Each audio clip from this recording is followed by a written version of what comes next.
Here. What's up, guys? Happy Friday.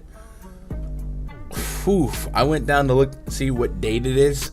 It's 101 degrees outside, so hopefully you guys are literally chilling because good golly, Miss Molly.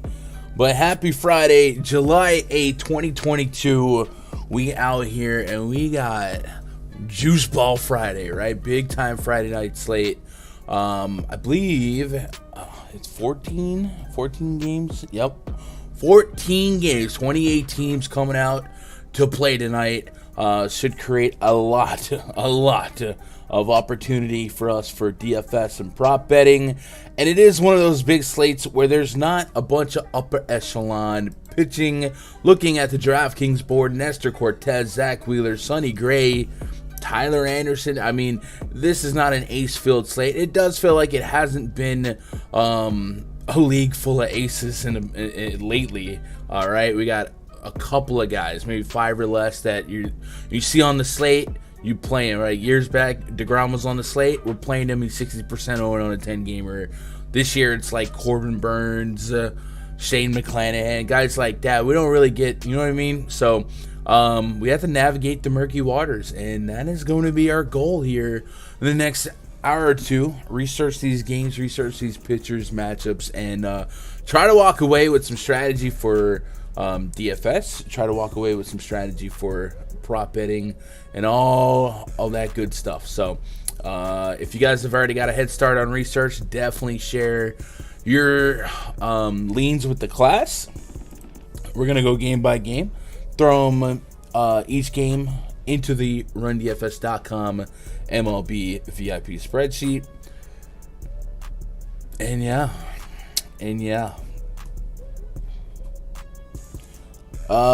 Shout out to Mighty Saint, the J Bro, Steve, 78 and dry here. Oh, by the way, I saw a couple of you guys were in chat yesterday. So yesterday, I rolled out of bed. I have lighting fixtures, the green screen. We got all that set up.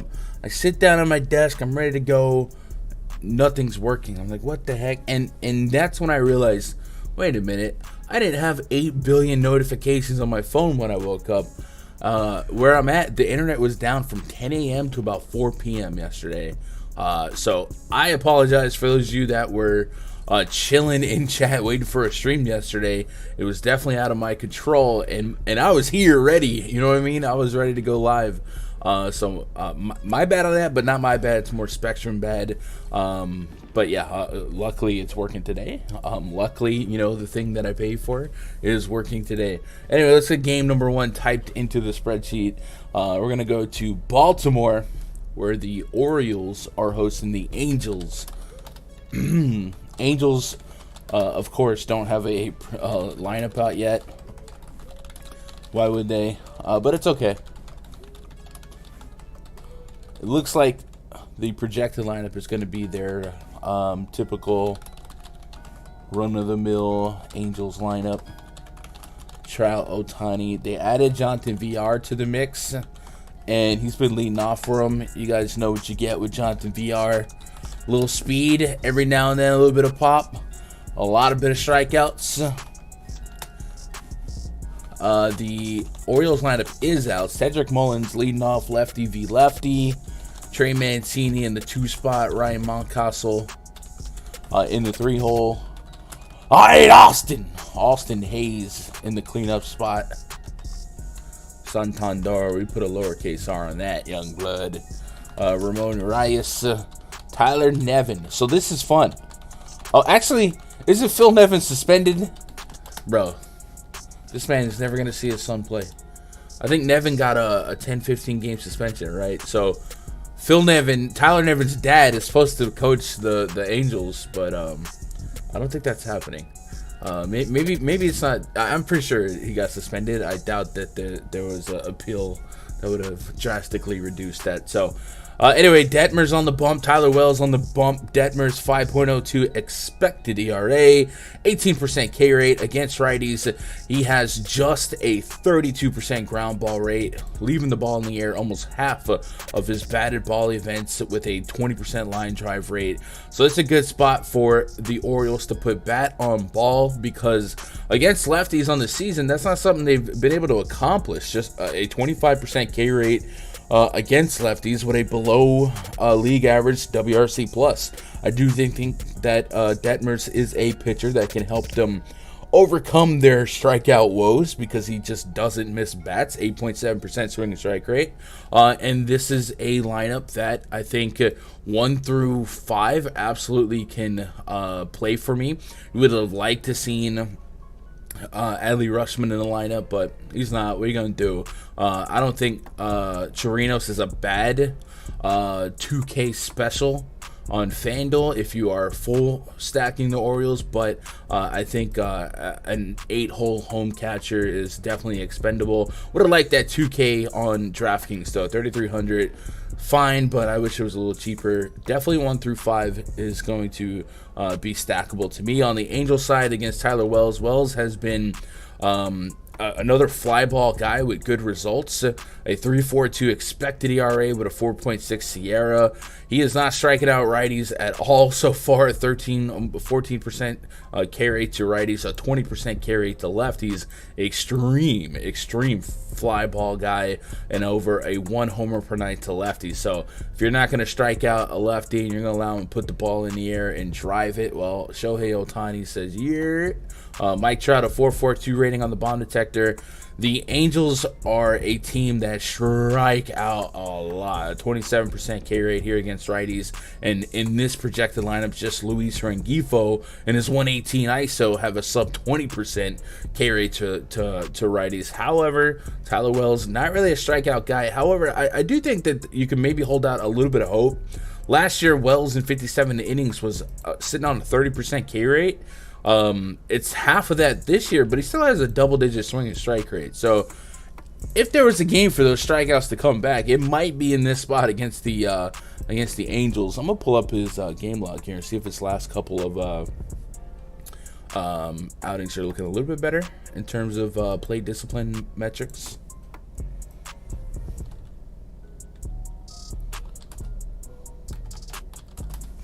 Oh shoot, I should have went to game log first. DK briefly made Mancini first base outfield and changed back to first base, so back to either. Yeah, I don't know why they do that. And honestly, what they should do is what FanDuel did. Yoink the catcher spot, make a util spot, or add a util spot. A 13% swing and strike rate and a 17% swing and strike rate in his last 2 games, Tyler Wells, that is. He went on a big stretch, Nats, Blue Jays, Royals, and Guardians, where his swing and strike rate was single digits, and then before that, double digits again. So I do wonder if this matchup could bring out maybe the best of his whiff stuff. And let me go look at the pitch types as well here. Fastball, cutter, a little bit of curveball, a little bit of changeup. Let's go look at the pitch report for that.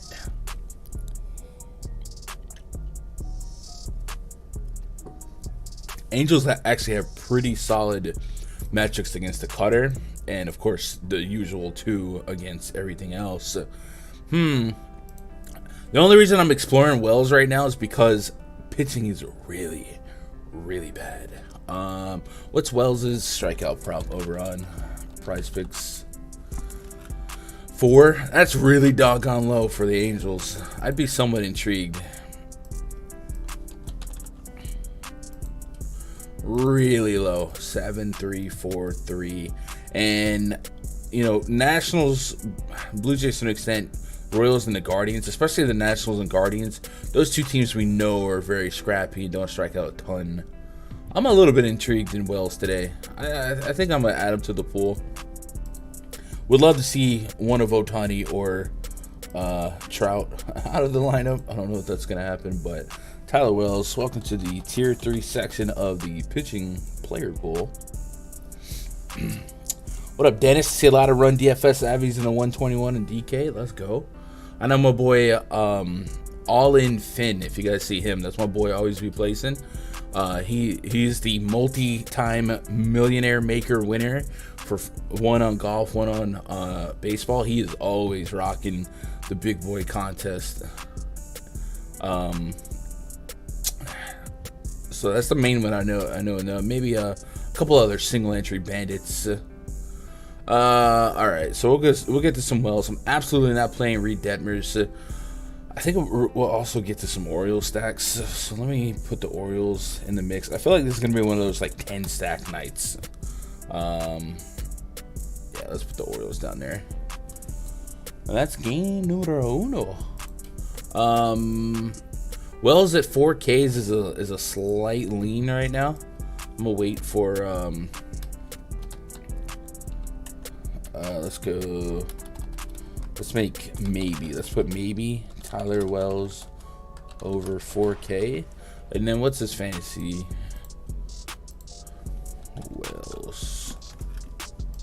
Wells, I typed it. 87.5 pitches thrown. So I think he went to 90 in his last game, right? 90, 95. So 90 in 2 of his last 3 games, with the outlier being 63 on the 27th.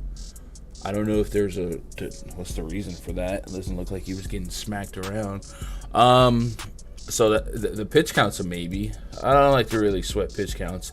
15.5 pitching outs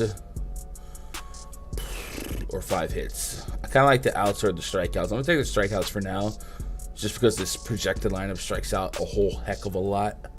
And then Trout has a massive bomb detector rating, so does Taylor Ward. And on the Orioles side, against a lefty, Mountcastle's up there, and then Austin Hayes.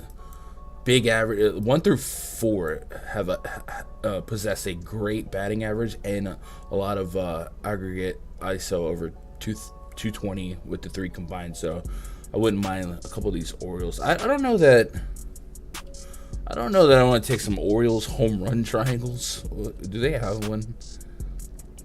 I don't think they do. They don't. I guess it would be basically Mountcastle or Hayes.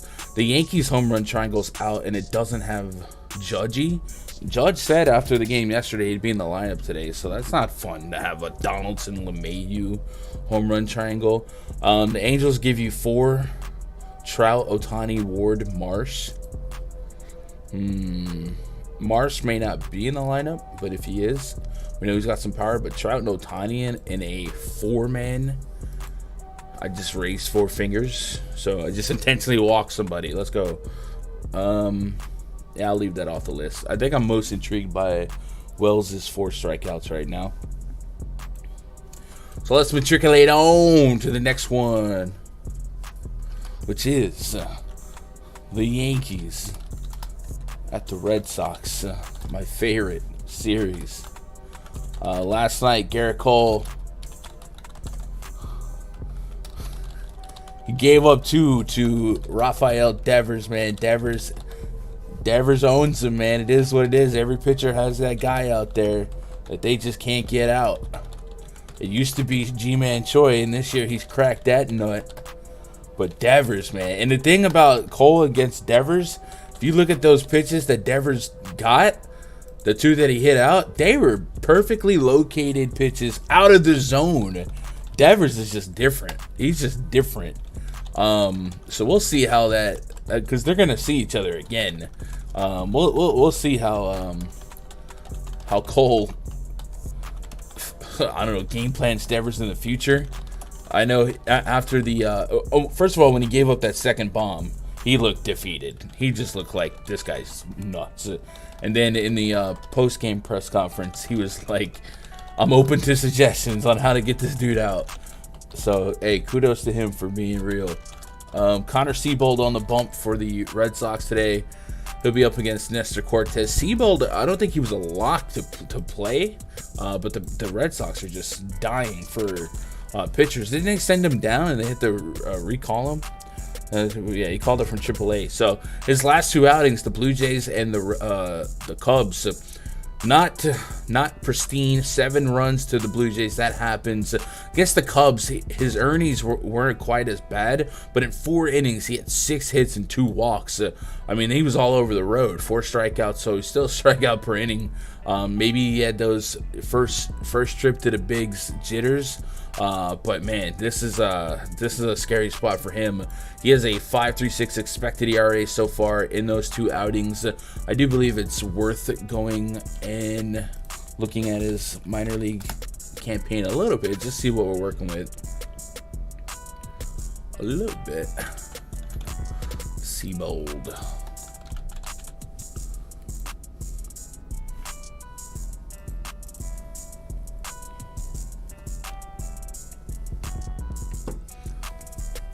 .2 innings in the minors, 51 Ks, a sub-1 whip.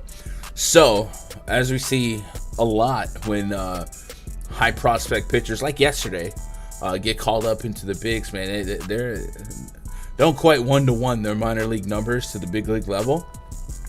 Maybe a trip up, back down. All right, breathe. We can do this again. Oh, hey, Fenway Park, Yankees, get back in there, kid.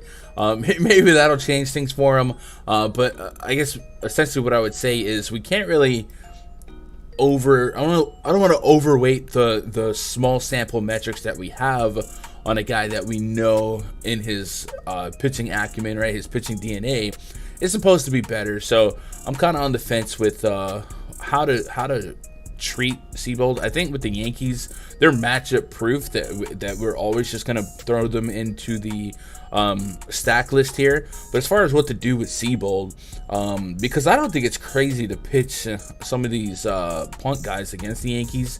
The Yankees will give up some strikeouts even if it's not swinging, and this guy can get some strikeouts. It looks like his better strikeout split is against righties, 29 innings, 34 Ks, where he was less than a strikeout per inning against lefties.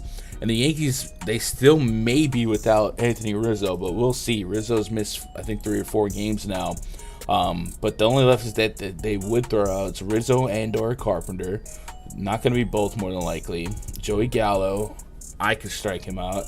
And then maybe Aaron Hicks. So there would be more righties than lefties in this lineup to maybe tap into his righty splits in terms of strikeouts. So I don't know that DFS rostering Seabold is going to be my angle, but 4 strikeouts for Seabold on PrizePicks, kind of low for his righty splits and the fact that the Yankees will strike out. 4 and 7 Ks in his first 2 outings. I think we're gonna add Seabold as a strikeout lean, so we'll go over 4K. And then referencing those minor league metrics again. 1 homer, 29 innings to righties, 1 homer, 22 innings to lefties. He was a fly ball pitcher, though. 0.69 ground out to air out ratio to lefties with a 0.86 ground out to air out ratio to righties. Excuse me, I'm losing my voice here. And a little bit of a walk problem. 9 walks in 22 innings to lefties, 5 walks in 29 innings to righties. So that is the Yankees' MO, man. They will be patient at the plate. They'll draw walks, and sometimes, those 3-2 pitches that they spit on end up being strikes. And Seabold looks like he's a guy that can get behind in counts too. So I don't think I'm gonna make him a priority or even really get to him in DFS, but I might take a bullet or 2 at his strikeout prop. And then of course the Yankees, we're always stacking Yankees. Nestor Cortez on the bump, 2.59 expected ERA. This season the Red Sox 118 WRC plus against lefties. It's a really tough lineup, especially against lefties. JD Martinez, if you believe in being due right now, gush mush, he's due. And Devers is just insanely locked in right now. So, of course, we're going to get to Cortez because when you spread out all the pitchers on the table, Cortez definitely stands out as a guy with upside. But I think we're also going to concede that we're going to get to we're definitely going to get the Yankee stacks. We're going to get to Red Sox stacks. But I do think this Yankees bullpen is pretty rested. I know Clay Holmes came out last night, but that was like his first appearance in a week, so he would be available today. Michael King pitched last night. He probably wouldn't be available, and he was a big piece of bridging Cole to Clay Holmes. Wandy Peralta came out. He looked pretty decent. So maybe the middlemen, the bridge, Sears, Licky, Abreu. I don't know that you want to get Chapman involved, but you probably do. It could be a lot of lefties still. All right. So maybe it's not as shut the book if Cortez collapses a little bit here. So we're definitely going to get to some Red Sox. We're going to get to some Yankees here. Also going to get to some Cortez. And I don't think I'm going to get to any Seabold yet, but I might act on a hunch for his strikeout prop. Yeah. Steven says, the thing with Seabold is he has a lot of swing and misses. He has to be perfect because his fastball only goes 92. Yeah, 16% swing and strike rate. That's for sure. Let's see. What pitches for him is doing the best?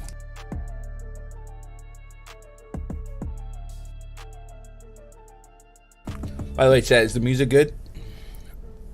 I guess no one's complained about it, so I assume.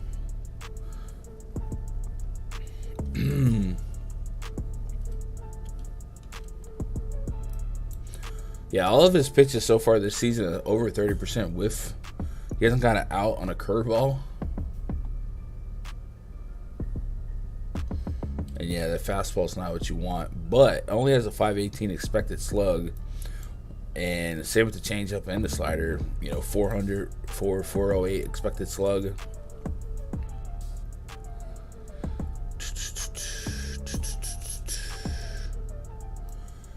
The expected batting average on all these pitches is a little elevated too, changeup and fastball. But yeah, I'll go for the strikeout prop. I don't think I'm gonna get him in DFS.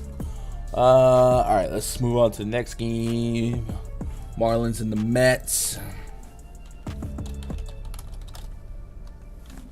Marlins. Chris Bassett on the bump for the Mets. Pablo Lopez for the Marlins. Still no Jazz Chisholm, probably. Right?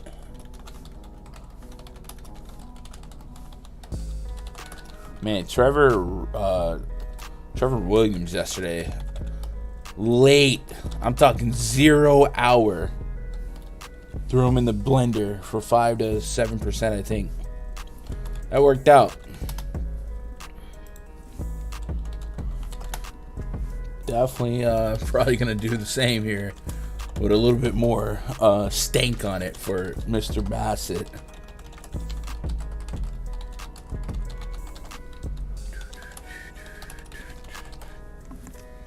Man, my mic cord keeps getting in the way. All right, neither one of these lineups confirmed yet. Yeah, Dom Smith in the projected.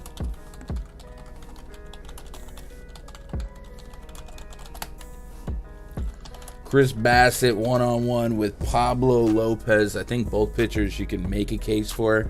And I think because of how shallow it feels like the high-end pitching pool is tonight, I think we're going to have to.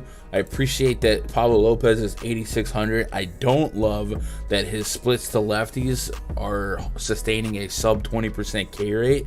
And you kind of expect the Mets lineup to be mostly lefties today. Starling Marte, Pete Alonso, yeah, those are your everyday guys. They're going to be in there no matter what. But Nimmo, Lindor, Jeff McNeil, Dom Smith, if he's out there, Eduardo Escobar, all batting from the left side. It certainly kind of maybe diminish his ceiling here. But I will say the $8,600 price tag on DraftKings also kind of helps us out here, where we get a softer landing if he doesn't have a 30-point game, right? If he just gives us 2x his salary here, 14, 16, 18, something like that, I'm game. His floor is not what you want, right? Single digits to even negatives. But I think with pitching being what it is, I think I get to a little bit of Pablo Lopez in the back end of my tier 3. 3.4 fantasy points with a 10-4 ground ball to fly ball ratio and 5 strikeouts the last time out, but 6 earnings. Not what you want, even some unearned runs to boot here. So I think we get to in 150 only. I can throw him in the back end just because I think his price point is low enough. And then Chris Bassett, I think we're going to be a little bit more aggressive with Mr. Bassett. Illness, he pitched on the 25th, so what is this, 2 weeks? 2 weeks he's dealing with coming off the Rona, right?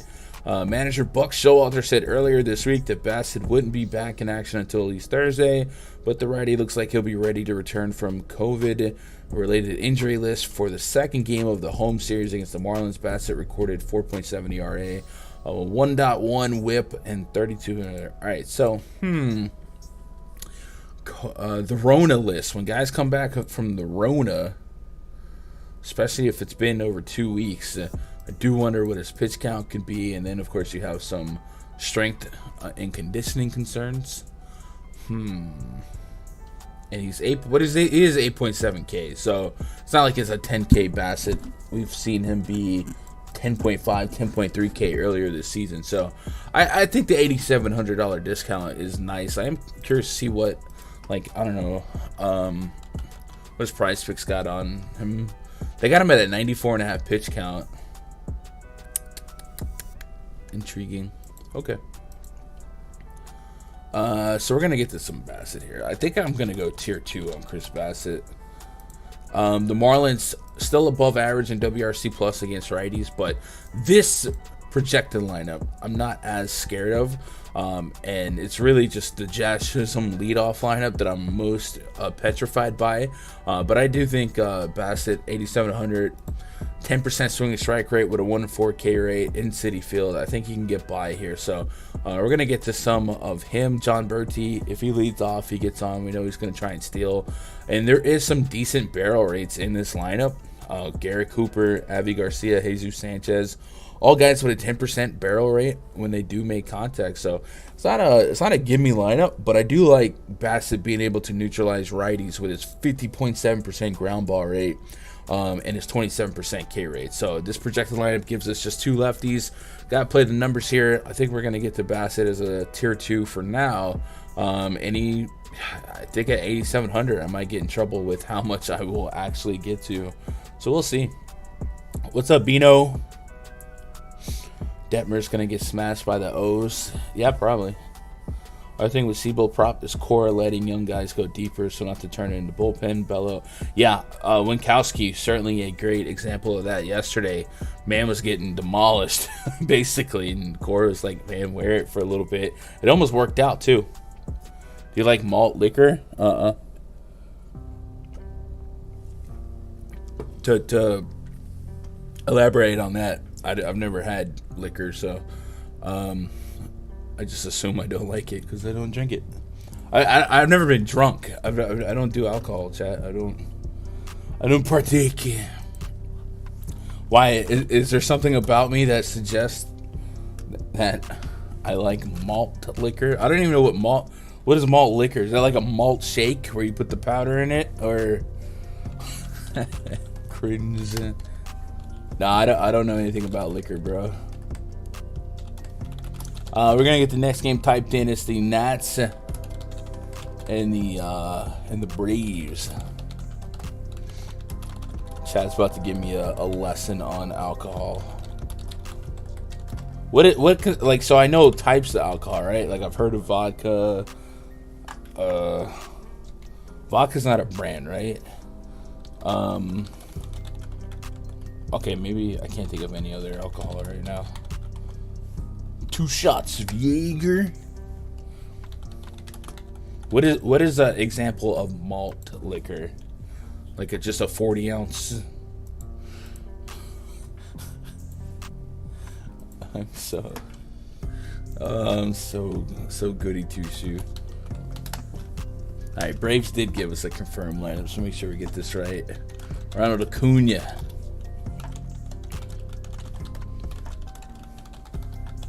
Austin Riley betting cleanup. Marcell Ozuna. Eddie Rosario. So watch out for Eddie Rosario. Apparently he got work done on his eyes. And last couple of games, whenever he does something well, his teammates are like making reference to him fixing his sight. And we know Rosario can play. He was consistently one of my favorite guys to target when he was with the Twins. Eddie Rosario hit a homer a couple games back. I guess on the season he really sucks, but it was something I was keeping an eye on, where they mentioned that 60-day IL. Was it Eddie Rosario eyes? What happened to Eddie Rosario? The blurred vision and swelling in his right retina. Yeah, so if they've figured all that out, we know Rosario can be better, and he just might be a fun part of Brave stacks for the foreseeable future. So keep an eye on that. Right? Old English beer is a malt liquor. Lorenzo. But what is malt? So like when I was running restaurants way back when people asked for like a malt shake, like a milkshake, all we did was put malt powder in there. It was just like I don't know. Is there a certain ingredient that makes regular liquor malt liquor? I don't know. Eric Fetty, what I do know is somebody I don't trust. A 4.23 expected ERA, 19% K rate, a 7% swing and strike rate. Looking at his pitch count lately, I feel like his results have actually been pretty solid lately, but I don't know if we trust that. 106, 197, 111 pitches his last couple of outings. Has not given up more than 3 earned runs since June 4th. So it's been a month. He had a quality month. Let's go look into the underlying metrics there and maybe see if he's figured something out or if this is a coincidence. So, plate discipline for the last, let's go 4 games. Still single-digit swing and strike rates. First pitch strike is over 60%. You'd like to see that probably closer to 70 for the better guys. XFIP is 4.44, 3.84 against Miami, sure. So the batted ball data isn't like on his side particularly. Ground ball rates all over the place. What these line drives. Yeah, all right. So not really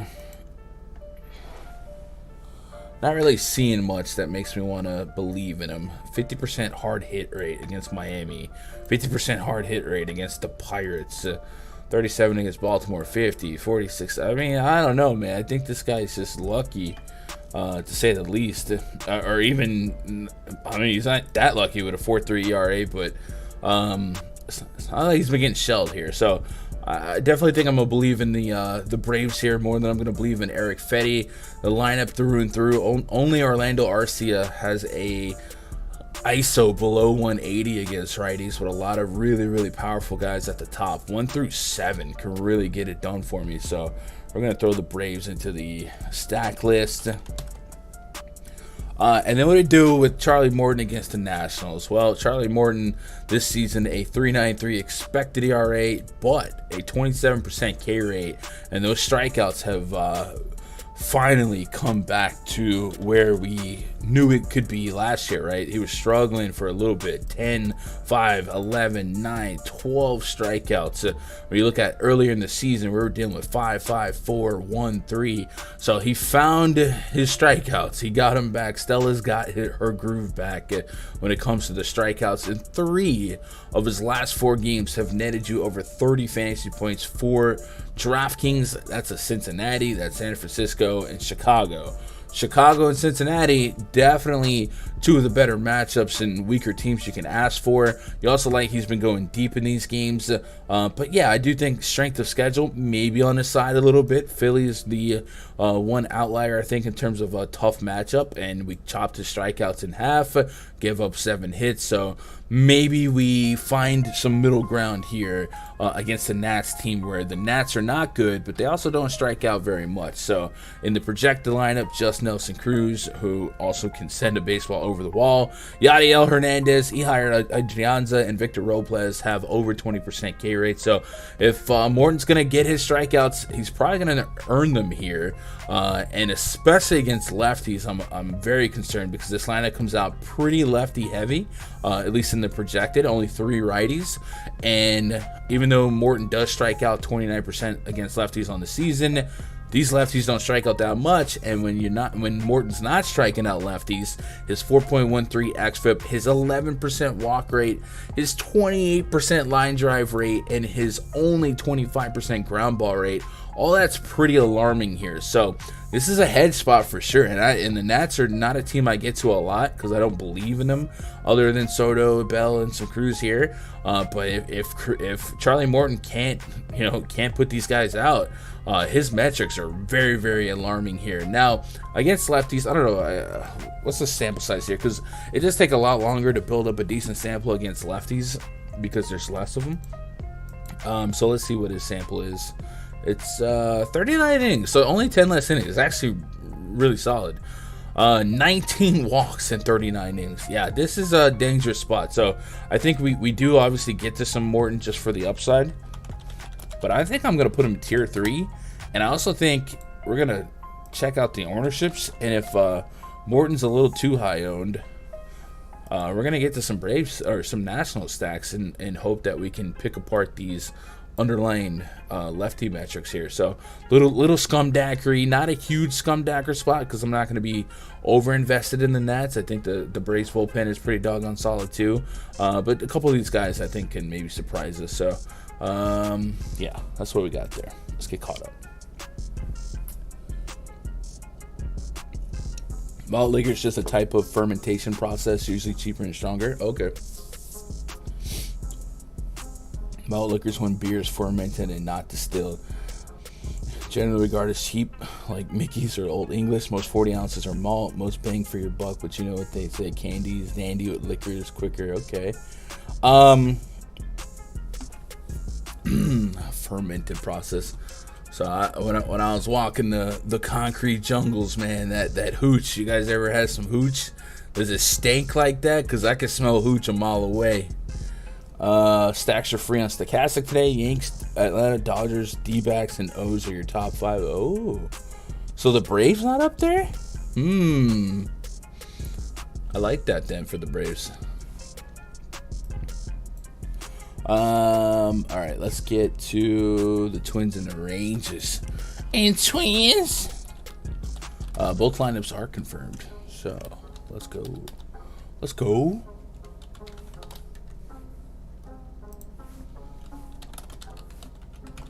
Fermentation process.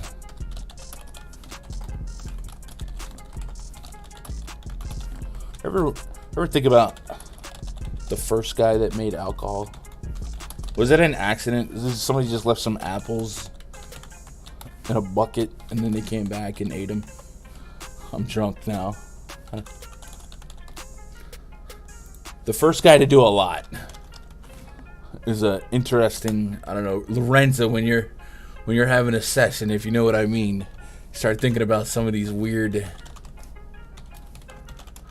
The first guy to milk a cow. What was he doing?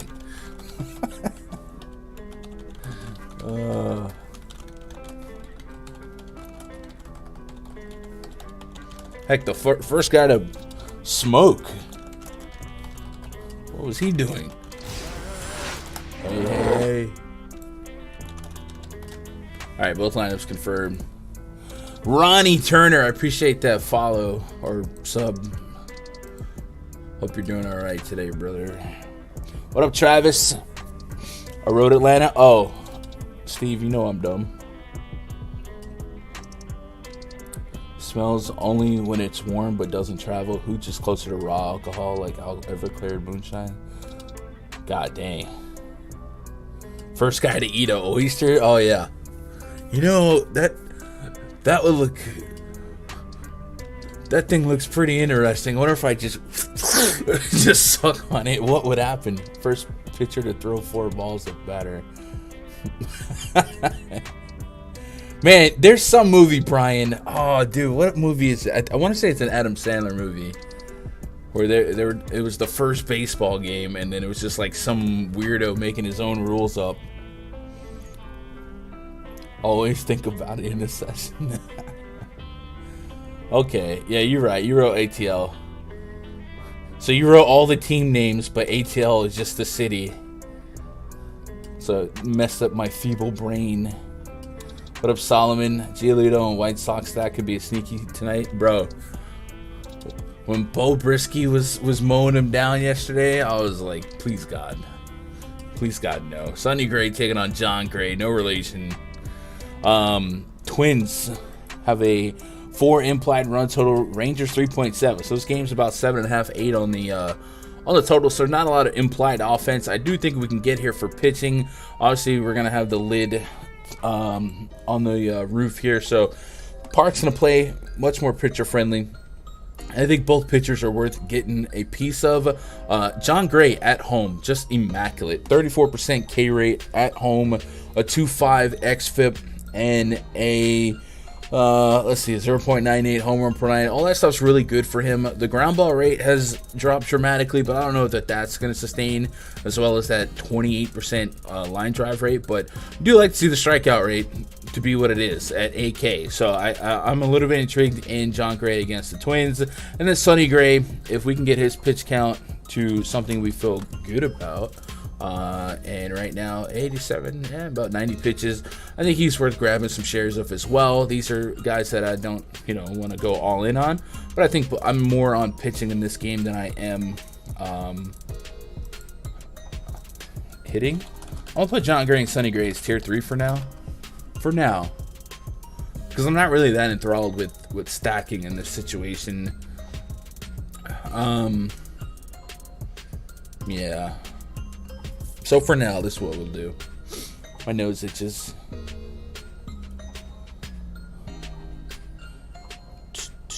What's the rundown today? Did you already go through everything? I'm a couple games in, Trav. I played Bo Brisky. Dang. First guy to find poisonous and/or psychedelic mushrooms. Oh, dude. Do you think he knew? Like he was tripping out? When he come back, he just thought he got abducted or something. I don't think I'm gonna put either. I'm not gonna put either 5-man stack in the blender here. Obviously, if we ever get to Buxton batting third. That's new, right? He went from leadoff to 2 holes. Now he's behind Correa. That's interesting. More RBI potential, I guess, if Correa gets on. Nice little buffer between him and Kepler. Also, Alex Kirilloff's in the lineup here. Interesting. What up, RC? What is that movie about the first baseball game, man? I just watched it not too long ago. It was like a historical movie, but it was a comedy. I don't know. That's gonna drive me nuts thinking about it all day. I want to say it's the Adam Sandler first baseball game. The real history of baseball. Alright, so this. Oh, it's in That's My. No, it's not. It's not. It's an Adam Sandler thing, though, right? Yeah. I think I found it. I found a clip of it. What movie is this in?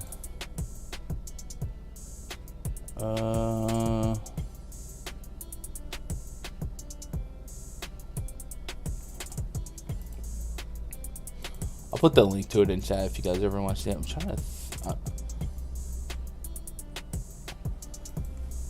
Yeah. Ridiculous 6. You're right. Okay. All right.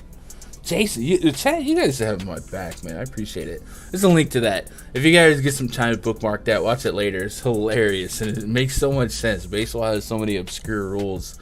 So we were talking about the first pitcher to throw 4 balls. Yep, he goes to first. That skit. Yeah, I'm not stacking. All right, so Sonny Gray's main weakness, if we had to pick one, is really nothing. Doesn't give up a ton of power. John Gray also doesn't give up a ton of power. More so to righties when he does, a 1.1 homer per 9 to righties. Byron Buxton has a 4.1 rating in the bomb detector, so maybe look out for that. But for the most part, I'm not really there offensively. Let's move on to the next game.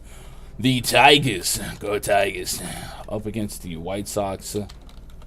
Tariq Skubal against Giolito. Riley Green in the leadoff spot.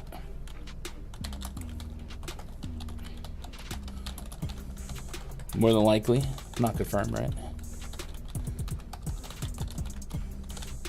Bro, I can't type today. I don't have any more bangs in the fridge. I gotta make a shipment.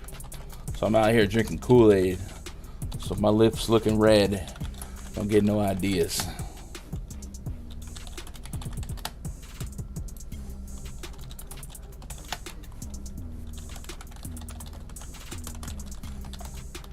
Luis.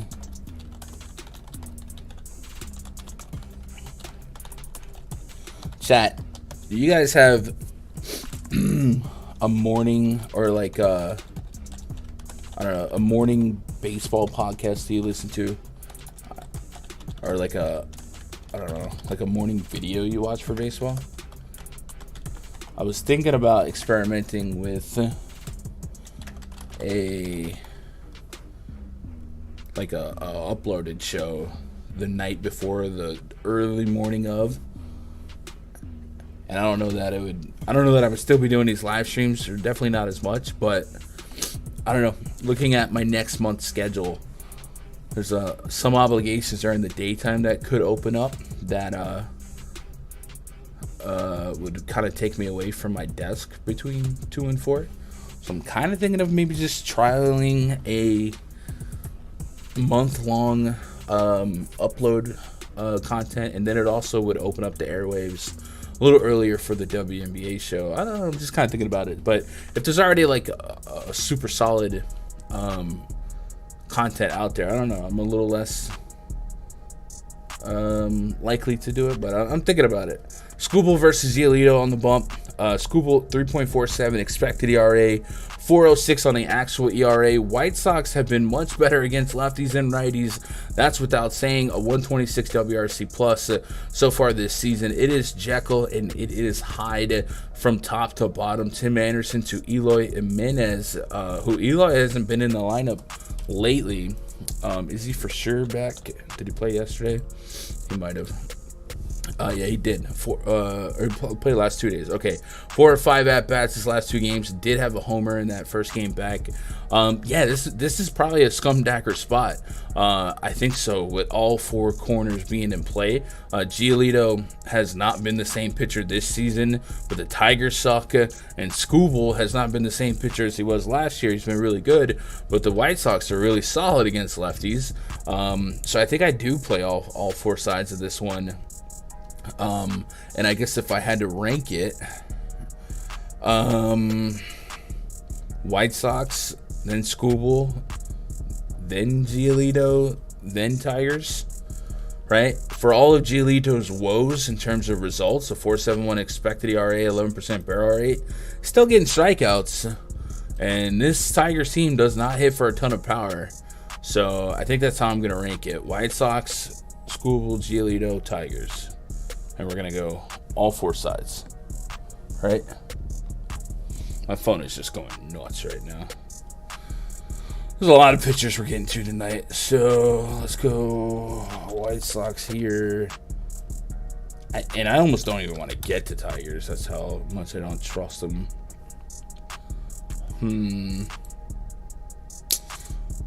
Let's see what PrizePicks has on Giolito. Does he have 5? 6.5? That's fair. What about Skubal? 5. Alright. Let's move. I'm going to put Giolito in at 3 then. Skubal, though, has to go somewhere else. We're going to split the difference in the tier 3. Field of Dreams. Shut up, Renzo. Dak, I need some solid batters to start. Home run hitters. Bet. Stochastic in the mornings. Yeah, definitely.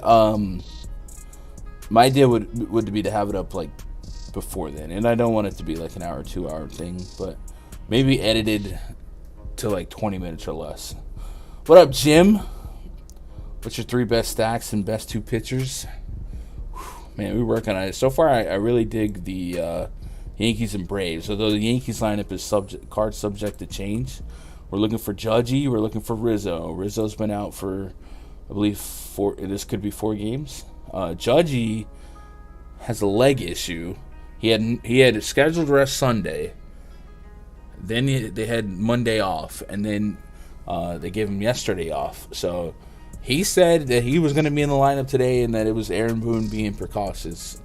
But Rizzo said the issue he's dealing with, he's had before, and it usually takes a couple games off. So they haven't put him on the IL, and they've been okay with using Carpenter.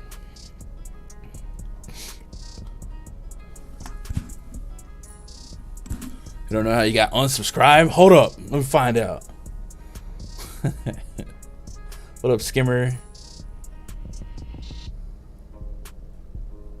Man, you're gonna make me want to watch that movie again. I don't remember. That was the one with the it was like making fun of the, I don't know, the westerns with like the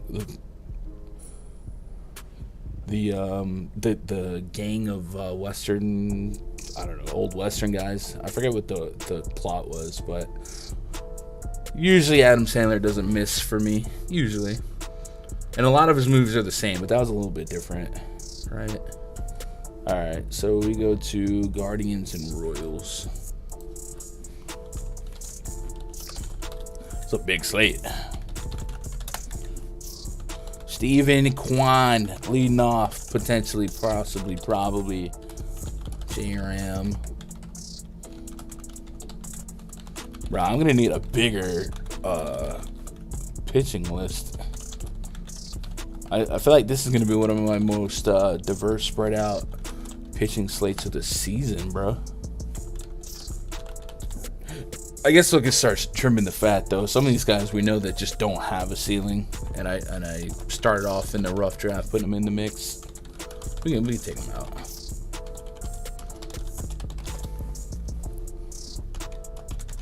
I miss the good old days, man.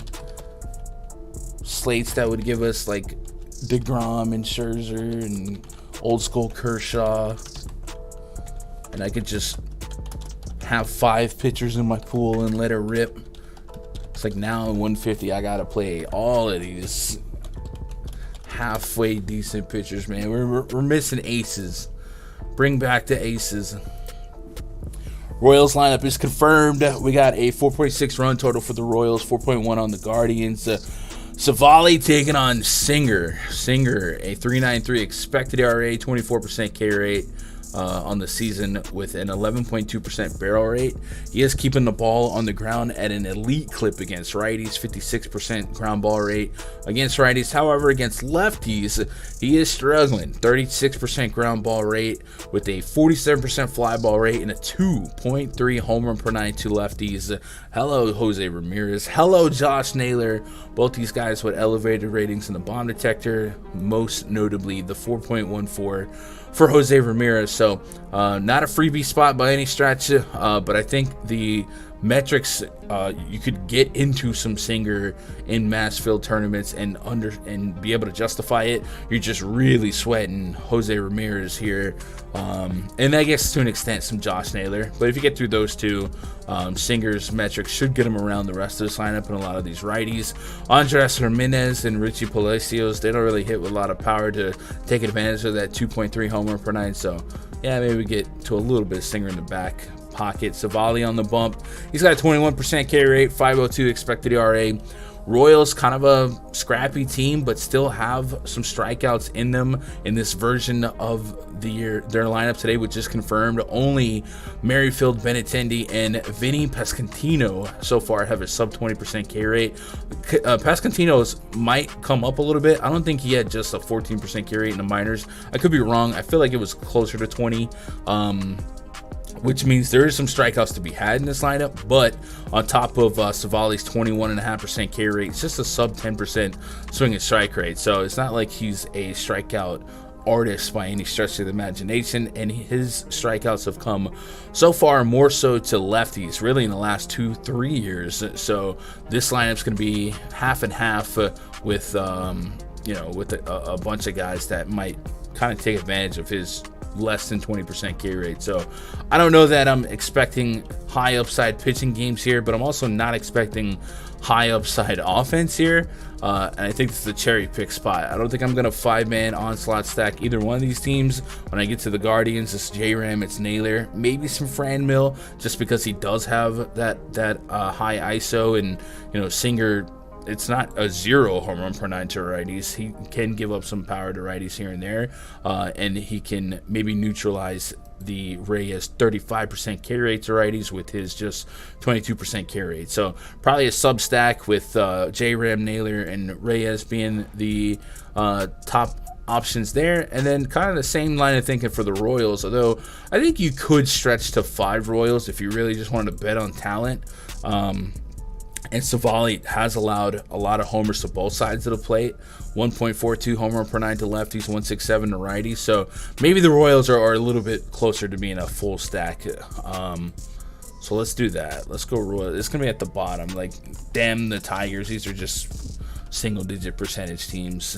And I probably don't get to either pitcher for now for DFS, hoping that they don't absolutely, positively break the slate. What are we getting on Savali on PrizePicks?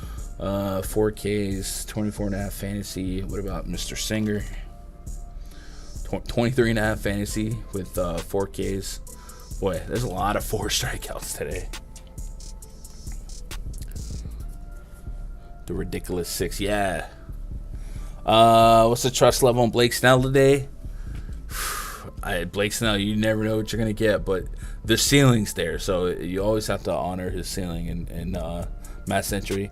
Why did Osmo change the stochastic? I don't know, Dave. I assume much smarter people than me figured a brand change was needed, or for the future.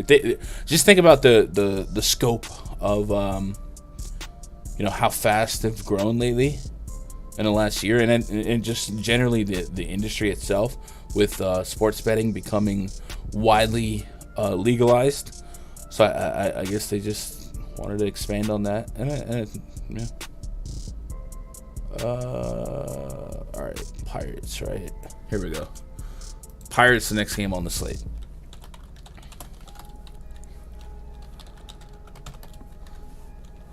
Key Brian Hayes. All right, so I don't have a confirmed Pirates lineup, but we do get Aaron Ashby back in the mix. And the Pirates against lefties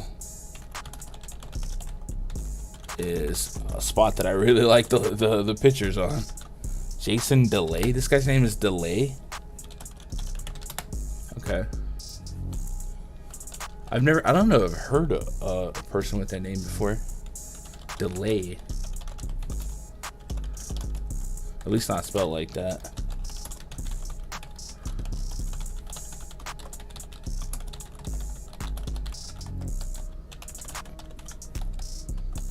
So Ashby was down for at least a start. I haven't been seasonal. I think he was on the 15-day.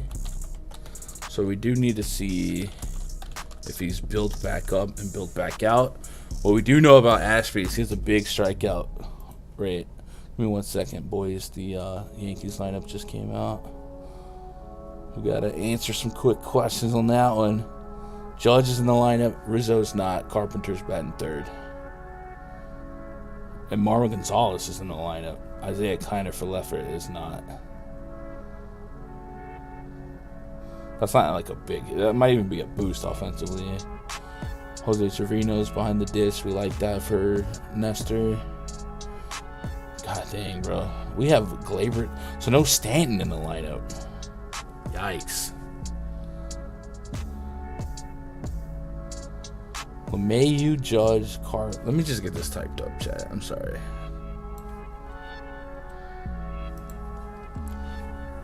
LeMahieu, Aaron Judge, Matt Carpenter, Gleyber Torres, Josh Donaldson, Hicksy, Jose Trevino, Marwin Gonzalez, and Joey Gallo. All right, so no Stanton, no Rizzo. IKF is down for Marwin. All right, it is what it is. This lineup is certainly a lot weaker once you get past Judge, right? All right, let me get back to this game. Sorry, chat. You guys know. You guys know. Ashby. See what we can expect him to be stretched out to. Pitched on the 2nd, so it's fine. Making his return from a 2-week stint IL due to a forearm injury. Ashby navigated the first 2 frames unscathed, encountered, and then he went 62 pitches in that first game, or in that last game against the Pirates. 6 Ks though. So I might be skittish on Ashby for DFS, but do we get a strikeout prop worth 6? I'm on the fence, but I'm there. If this Pirates lineup comes, they have a lot of lefties in that lineup, and Ashby 32% carry to lefties. If they stay true to this lineup where we get 4 lefties and even the righties can strike out, I might be involved in a Ashby strikeout prop. So I'll put an asterisk on it. I'll add it to my notes. Aaron Ashby over 6 Ks, asterisk, waiting for lineup. I'd probably say his pitch count being kind of unpredictable is going to be enough to keep me away from him. Only 1 game since June 16th, and he got to 62. So 75, 80 pitches might be at his disposal tonight. And I just think on a, I don't know, it feels a little too low for me. But we have seen 70, 80 pitches be efficiently maximized in DFS in the last week, but I don't know that Ashby's 10% walk rate to lefties and righties is gonna help him stay on the efficient side of things. Not really interested in Brubaker. 3.82 expected ERA, 1.4 WHIP. Looking at Brubaker's weakness, I guess a high average to righties and like a 1 homer per 9 to lefties. So Yelich and Rowdy Tellez. Tellez is a 3.93 rating in the bond detector. So if I wanted to get there, we could. I probably don't pitch Brubaker. I'm not pitching Brubaker. Let's get caught up. Took Stanton for a homer, Jordan for a homer, Tim Anderson. Bam. No Stanton today, Domingo. Carpenter burned me 2 days in a row where I had 70% exposure. Would you go back to the well? 70%? I think you have to tell me how many lineups you're running there, buddy. Solomon. 70% is a lot in anything, even if it's as little as 10 lineups, right? 70% is a lot. Carpenter, I think we got to be a little bit real with Matt Carpenter. It's a fun story, and one of the numbers they keep throwing at us is that of all qualified hitters, I think he leads the league in like OPS, some weird stat like that, right? I'm just like, is that really sustainable long term, or is it just kind of lucky where he's pinch hitting in the right spot? He and they have a massive shift on him when he hits too. Let's see, OPS. They don't have OPS on this one. Let's go standard or advanced. Probably gonna be advanced. Yep. 30 lineups, 70% in that many lineups for anybody is probably too much process-wise, Solomon. And maybe when he was like 2K free, you know what I mean? Maybe that was a little different. But I think the number was 50. Yeah. So the stat is, of all players with 50 at-bats, Matt Carpenter leads the league in OPS, above Yordan Alvarez, above Goldie, blah, blah, blah. It's like, do we believe that? You know what I mean? 209 WRC plus. I think we pumped the brakes a little bit. Not saying he's just, like, he's not worth having. 70% is just a big number. Like, I don't know that I would want 70% Judge or Trout or you know what I mean? We just kind of diversify. But I don't want to tell you how to make your lineups. I don't know how you're going about doing it. Are you just playing players, or are you honoring stacks? If it's me and I'm running 30 lineups, I'm trying to stay true to some stacks here. So definitely not anti-Carpenter, but 70% of any hitter is a big gulp. But I would understand it more if that was when he was like 2K on both sites. 3K on Fanduel, 3700 on DK. He's coming back to a price point where you can push back. He does he does have, as most Yankees do, a massive rating in the bomb detector, but that's because of short sample on Seabolt so far this season. And we know in the minor league level, he wasn't really like a home run bug pitcher. So we come back to earth a little bit, right? Ashby super cheap on FanDuel. So on FanDuel, I'm speaking for myself here, but since FanDuel rewards the quality start and the win like they do, I tend to not get to guys that much that I don't think are going 6 innings. Sometimes on a smaller slate, I will, but on a big slate, I don't know. It's hard to see me thinking Ashby is long for this game, at least 6 innings and a win. I guess it's not impossible at 80 pitches, but it's certainly something that he's not shown us he can do. It usually needs 90 pitches to get through 6. So that's why I probably wouldn't involve him in my FanDuel strategy. But I think SP2 on DK, he's fine. Mostly players, less stacks. If stacks usually run 3 to 4 men. Okay, so 30 lineups. You don't really do stacks. I can dig it. Definitely. I love hearing people's different processes. What up, Dave? If I had to run one lineup on FanDuel GPPs, do you go Morton or Kitty? God dang, between those two.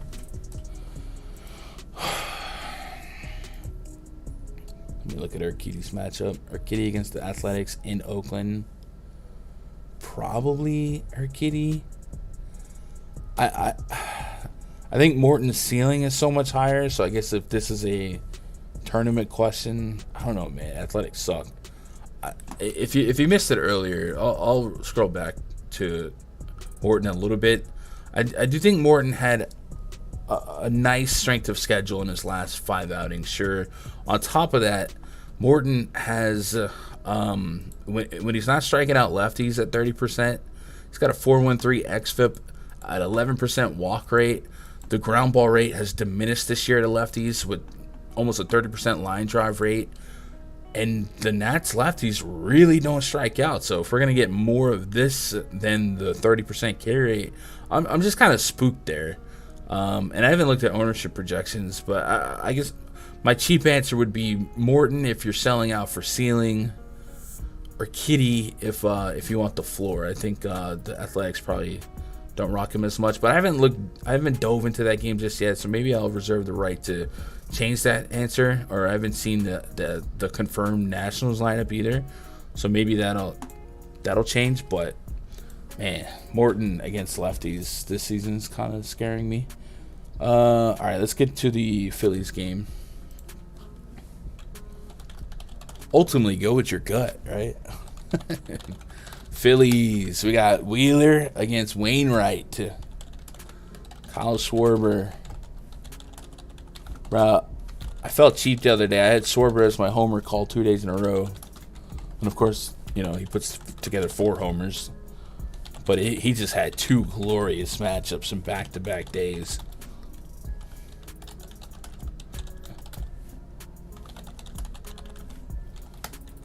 Phillies still without their big boy. Cardinals last night up against Spencer Strider. Strider struck out the first 9 hitters he faced. Ended up with 12, I think. And the Cardinals won the game.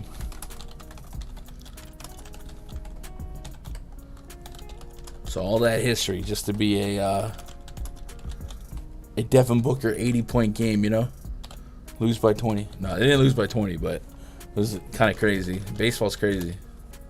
Cardinals throwing Wainwright. Wheeler on the bump for the Phillies. Wheeler 28% K rate on the season. He is facing a Cardinals team that's a little bit scrappy to strike out usually, but as we saw last night, Spencer Strider, he's built different. So no matter what this lineup comes out, we're gonna get to Zach Wheeler without a doubt. On the road this season, a 2.97 xFIP, a 26.4% K rate. You take him out of Citizens Bank Park and put him in a park like Busch Stadium. It's a massive boost here. So definitely think Wheeler's going to be one of our more sought-after guys. Wainwright, 8,400, looking for 16 to 20 fantasy points at that number. The Phillies, although without Harper, they still have a lot of ISO in that 1 through 4, but they also do have some decent strikeout numbers throughout that 1 through 4 and throughout the rest of this lineup. And the bottom of this projected lineup has almost no power, so I guess I could understand Wainwright getting through 6 innings like he typically does. I think we were joking about it, but I will bring it up just for the heck of it. I think we were looking at Wainwright this season with anyone that's not Yachty, and then he had some kid catch him a couple games back, and he had a big game. But I want to say his 2 games with Kisner, I did the W, weren't great. So I'm not a big catcher ERA guy, but sometimes you put 2 guys together and you just get results. I used to think this way with Caleb Joseph and Kevin Gossman. So on Baseball Reference, you can actually see how a catcher does, or a pitcher does with a certain catcher. And I believe it's under, I want to say it's under splits. And then you click splits by catcher. Now, don't get too crazy with this stat, but it is something I'm interested in. So when Ivan Herrera came up, he had a beautiful game. And then he had those 3 games with Kisner. In those 3 games, a 6.48 ERA with 17 strikeouts in 16.2 innings. So it's still almost a strikeout per inning. But with Yachty is where the strikeouts weren't there, but the results kind of were. So maybe something we're keeping an eye on, because his OPS plus and stuff like that went well over 100 with Kisner behind the dish. It could just be a coincidence. It's only 3 games. Don't think too much of it. But something to keep an eye on. Let's put up Wainwright's game log.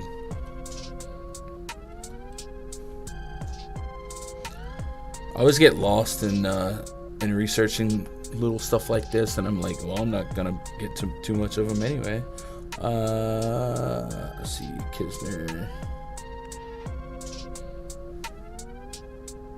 And he gave up 4 homers with Kisner in 16 innings, so that was much higher than usual. So I don't know that Kisner's calling like a much different ball game in terms of what pitches to throw. I think I could spend some time researching that a little bit more. That last game, he went to single-digit percentage on the cutter, 35% on the curveball, 50% on the fastball. So more fastball, more curveball in his last outing against the Phillies.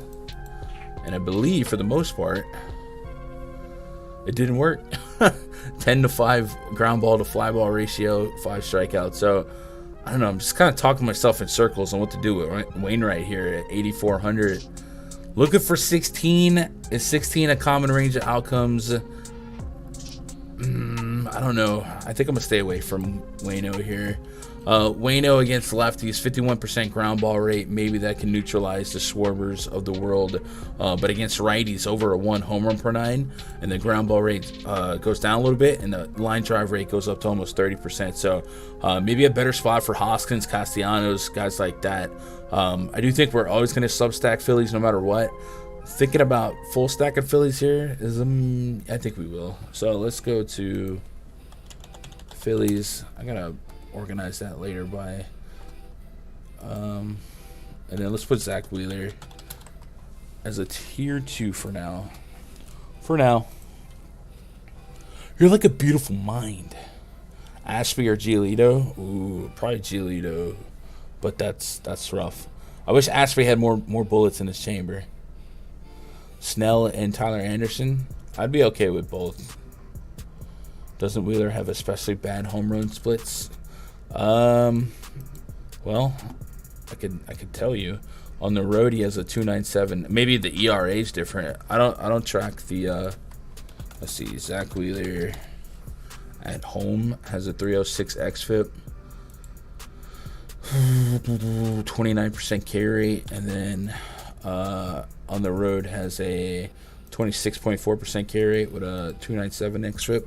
Maybe his ERA is higher on the road, but I don't really track ERA like that. I'm looking for the more, the advanced metrics. 1.45 whip on the road. Interesting. I'm about to go Sam Long, Zach Little on DK. James, what are you doing? Substack for Philly. I like that, Mr. Monty. Check his QOBA. Now, I wonder, all right. Zach Wheeler. So we want to look into Wheeler's home road results. It just doesn't, so Wheeler's like that. Gibson's like that. Some of these guys have better numbers in Citizens Bank, which doesn't make sense versus your average park, especially a park like Busch Stadium here. So, let's see. You're right. On at home, 1.62 ERA, 4 for 5 on the road. Let's see. Let's go to the whip, 1.45 on the road, 0.84 at home. The BABIP is much more unlucky, 380 BABIP on the road. So he actually has a better xFIP on the road than he does at home, and his LOB percentage drops 20%. The walk rate goes up a little bit. So he's allowing more hits on the road, but it's also tied to a 380 BABIP. What's his road schedule look like?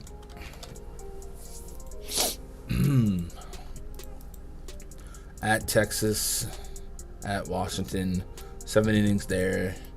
Texas got around to him. At the Mets, at Atlanta, still had 10 strikeouts there.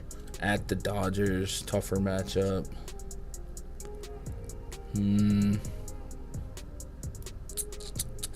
I think that 380 BABIP is going to make me look the other way on that, but that is certainly something to keep an eye on, right? If I'm going to keep an eye on catcher splits, then I got to keep an eye on Wheeler. But Wheeler has been so steady Eddie, 6 innings or more outside of that Texas game. So I think I get there. But that's definitely something we're going to watch. Sam Long, this guy. All right, let's get the next game punched in. We still got some lineups to get caught up on. By the way, chat, got 2 sponsors to plug. PrizePicks. If you guys want to simplify your sweat, right? We're researching this giant game for DFS. So much is going to happen. It's going to be chaos. If you want to simplify your sweat, or maybe play a little bit more cash on the prop bet side versus the DFS side, check out our partners at PrizePicks and our partners at Underdog.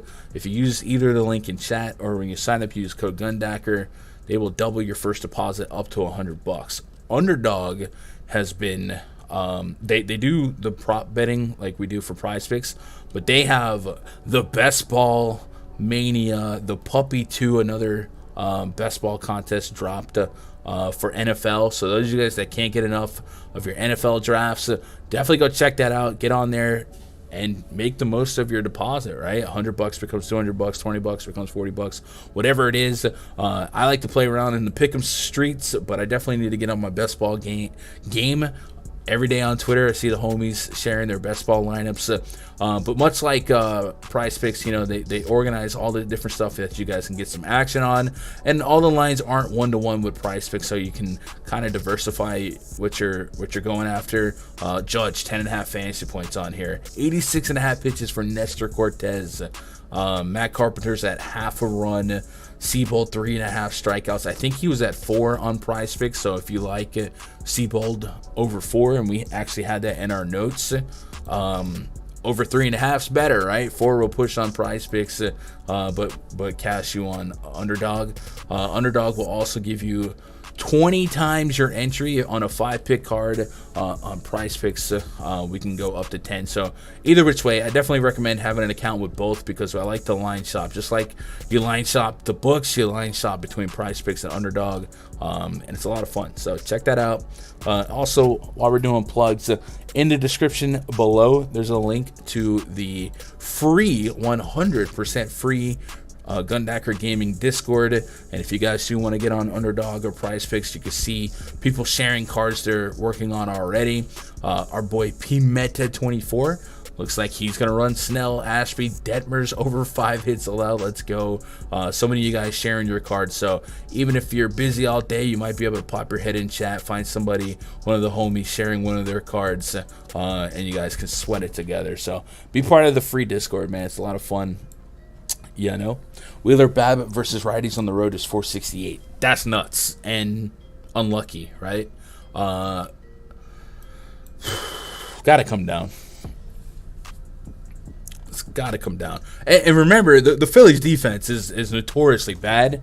So for a pitcher to have such a high BABIP, it's not.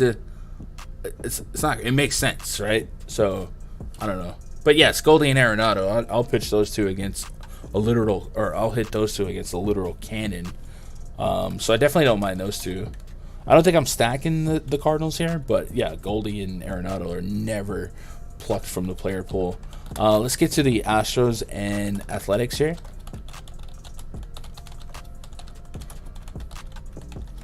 Astros taking on Paul Blackburn.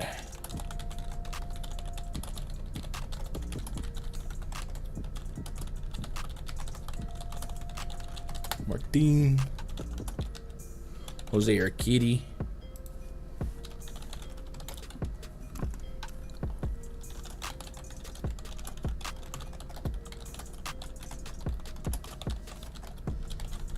Neither lineup is confirmed yet. Nick Allen. So Blackburn, not a strikeout guy. Had actually, I know the Yankees game he had like 7 Ks, but I think he had 5 Ks to curtain call that. Yeah, against Seattle. So the more likely outcome is like 4K, something like that. He's not a strikeout guy, and the Astros not really a strikeout team. Bottom of this lineup might offer up some Ks: Jake Myers, Chas McCormick, Martin Maldonado. The top of the lineup is going to be tough to get to, so I'm probably not that enthralled with Blackburn here. Astros on the road might get a little less consideration. It seemed like I always get the Astros low owned pre-flop, and I could see them in Oakland kind of stalling out or not getting a ton of ownership. But man, anytime you can get a team like the Astros, low enough owned to make a difference in tournaments, I think Altuve, Alvarez, Bregman, Tucker, all guys that can play. So I'm in there. Or Kitty, not a lot to love if you didn't look at the opposing team. A 5.39 xFIP, a 1.4 WHIP, an 18% K rate, a 10.6% barrel rate. None of that is what you want to. But then you look at the Athletics and you're like, wow, this team sucks. A 24% K rate on the season, a 117 team ISO, a 72 WRC plus. It's Oakland, so plus park for Urquidy. So I think we're playing Urquidy, but it's mainly because of how weak the Athletics look. But if you're just betting on talent alone, Urquidy's not really like a super talented pitcher. I'm just hoping to get 20 plus fantasy points. Angels, Yankees, Mets, last 3 matchups, an aggregate result of about 20 fantasy points, a little more. So I don't mind getting to him. 8 strikeouts, a little bit up there. But that's the Angels' way right now. They strike out a ton. So maybe we look at Urquidy's last couple games to see if his underlying metrics are trending in the right direction, right? Like a overall xFIP or even a swing and strike rate speed up. They're really not. 13.5% swing and strike rate to the Angels, cool, but 8%, 7.7% in 2 games prior. And then the batted ball data, the xFIP is elevated, but it was okay enough against the Angels to where we can say, the Athletics suck as are more than the Angels, and the park is a plus. So we're playing Urquidy. Just know that it's not because we think Urquidy's a great pitcher. It's just we think 8,200 and the matchup is soft enough that he can get by as an SP2. So not really looking at him for ceiling, but we have to look at him because it's basically a AAA baseball team on the other side. What up, Travis? Top PrizePicks. Man, I'm still working on it. We made some notes as we went earlier. I got the maybe list of Tyler Wells, Seabold, Ashby strikeouts. But I will say this: if you're in the free Discord, even though, like, if I don't put a bow on it while I'm in the air, I'm in the pre-lock Discord in the rundfs.com voice chat, and probably within the hour before main slate lock, I'll post my list of price picks that I'm going to target. So, yeah, so look out for that. So I have a long list of guys that I'm going after tonight.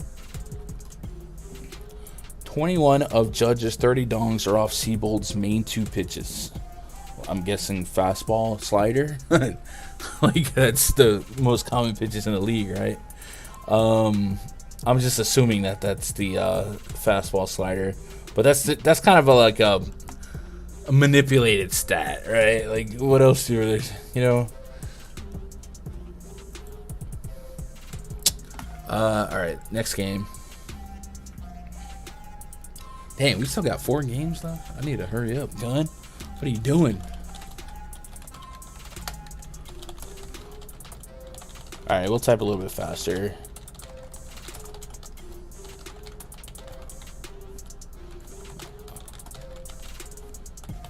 Yikes. There is not a number 8 in Yastrzemski's name.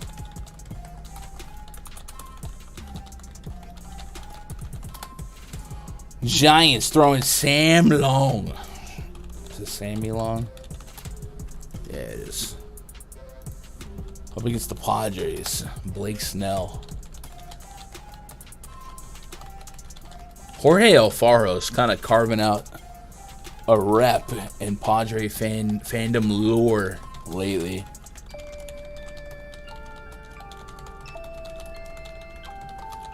No ma. Alright, so Blake Snell's a hot topic so far. I've seen his name a few times. Let's get a better song. There we go. Sammy Long. I can't imagine Long's going to be long for this one. Projected opener. Last go 0.132. So we're not playing Sam Long. Sorry. Just can't. We just can't. Blake Snell's the question. A 3.72 expected ERA, 1.46 whip with a 28% K rate. I do typically like the Giants against lefties. I do know that Longoria went on the IL. A little bit of a hit there. Slater, Wilmer Flores, Darren Ruff, all guys I can get behind, even Yermin Mercedes. David Villar in the minors was crushing it. So, like, he's a quality bat to get to. But for the most part, I could see Petco Field being the winner here. And then Snell having a solid game at 8K. It's just hard to get away from an 8K guy with 30-plus fantasy point potential. 28 against the Dodgers. 12 strikeouts in that outing, 5 innings pitched, over 100 pitches. Still has a walk problem, 4 walks in 2 of his last 4 games, and has not walked less than 2 in a game ever, it feels like.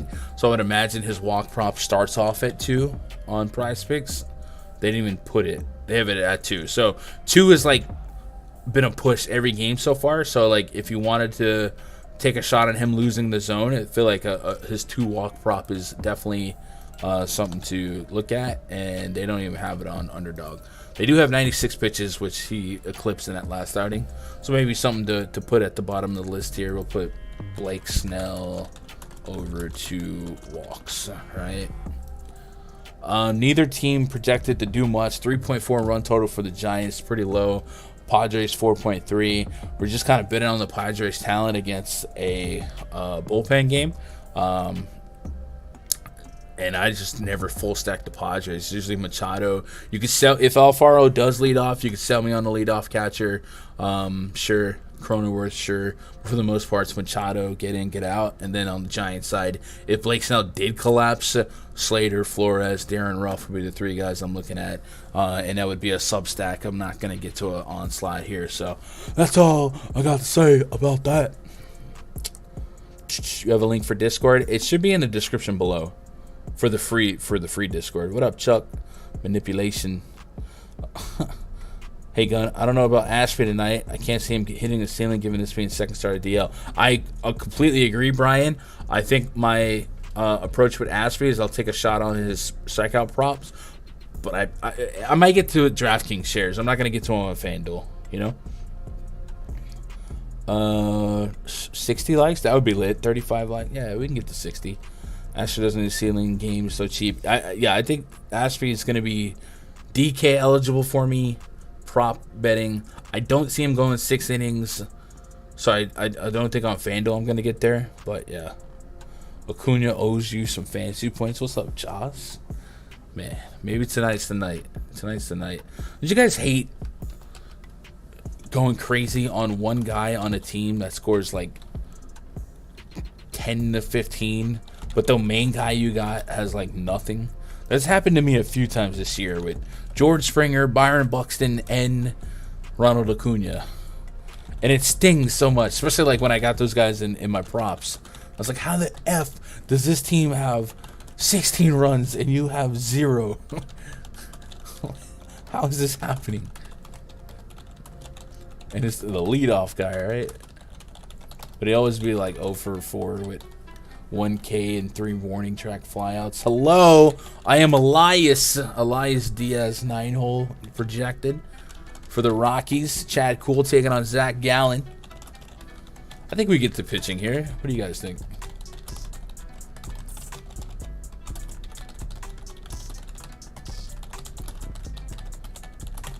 Mr. Kennedy. All right, we've got Zach Gallen taking on Chad Kuhl. Chad Kuhl, I'm not as enthralled with. He had like a funky start, but a 4.09 expected ERA, just 17% K rate. On the road, his K rate goes to 18.5%, but the walk rate's through the roof. I just don't think I need to get there on this slate. But Zach Gallen, I'm listening. 3.57 expected ERA, 23% K rate on the season. Barrel rates, single digits. Nothing elite, but nothing bad. And we know the Rockies outside of Coors can be not great. An 80 WRC plus against righties on the season so far. So I think I'm willing to get to some Zach Gallen exposure tonight. And I'm looking for 20 fantasy points if I can get it. 29, 18, 2 of his last 4 games at Coors. Got beat up. Hey, at Coors, it happens. San Diego got to him. Cool. At home this season, he's averaging 17 fantasy points. And then he's averaging 21 fantasy points in 2 games against the Rockies. That's kind of crazy considering one of those games he had -2. So did he have 42 in the other one? Jesus. At Colorado, he had 30.2 in 7 innings. So, yeah, I think we get to some Gallen. I'm going to introduce him as a tier 3 for now and go from there. I'm going to have a lot of pitchers tonight. I'm going to have to really make this a little less confusing for the Run DFS subscribers. And I'll actually probably just put my actual ownership cap on these guys. So give me some Gallen, no Cool, probably. The D-backs have a 5.2 run total. The roof's closed, I guarantee it. But it says it's 109 degrees out there. Good God. And I'm over here at 102 complaining, right? They got an extra 7 on me. Jeez, anybody out there in Arizona? I know my boy Shady's out there, right? F that. It's a dry heat, bro. It's not the same. Can't do it. Can't do it. So with the D-backs having a 5.2 run total, do we want to get some D-backs substacks? Maybe. Cool has been leakier to lefties this season. Rojas, Thomas, Ketel Marte, sure. I think we cherry pick. This bottom of the lineup looks so bad. I think we cherry picked D-backs. I'm not going to onslaught them. Right. All right. Let's get caught up on chat. Found the updated stolen bases allowed on Fangraphs. Yo, Josh, put a link to that in chat. I'm looking for that. Gallen did well against him in the game before Coors. Yeah, I think we're going to get Gallen exposure for sure. A gallon of Gallen. All right, 2 games left. We're almost there. Easy does it. Chad, I appreciate y'all hanging out. I know the schedule this week's been sporadic. If you missed it yesterday, I was here in the desk, lights on, screen set up. I was ready to go. As a matter of fact, we were scheduled, right? Some of you guys were in chat waiting, and then I realized that the internet was not working. Spectrum was down for 6-7 hours yesterday in my area, and it wasn't just Spectrum. AT&T in the next town over was having issues. And, we're country town, Texas, so Everyone is blaming the Russians or something. I don't know. Keegan Thompson on the bump for the Cubs. Keegan Thompson 7K. Good for him. Good for him. Dodgers lineup. Yo, Mookie Betts starting to activate.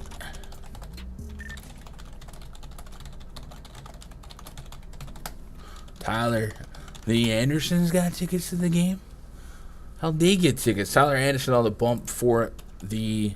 I need a bigger keyboard for the Dodgers. I think he's gonna end up grabbing a decent amount of ownership. This is an interesting spot to play devil's advocate. Not that I want to get to the Cubs stack, but Tyler Anderson, his 27% K rate to lefties is likely going to be completely irrelevant with this Cubs lineup. It projects to be all righties with Ian Happ batting righty. So kind of like a Charlie Morton situation where, okay, now we look at the other split. It's got just a 20% K rate to righties, and the fly ball rate's up. The line drive rate over 20%. The hard contact rate's still pretty low at 30%. And the walk rate's still pretty low. So it's not as aggressive or egregious as the Charlie Morton spot. But there's reason to be pessimistic with these splits. And then these Cubs hitters do hit lefties, right? We have high ISOs against lefties for Chris Morel, Wilson Contreras, Seiya Suzuki's back in the mix, Patrick Wisdom, if he's not striking out, he's a big barrel guy. And then we have to do some research on Nelson Velasquez because I feel like this is not right. I mean, I think it's right, but it's based on the no sample size. So let's see who Nelson Velasquez is. Nelson Velasquez.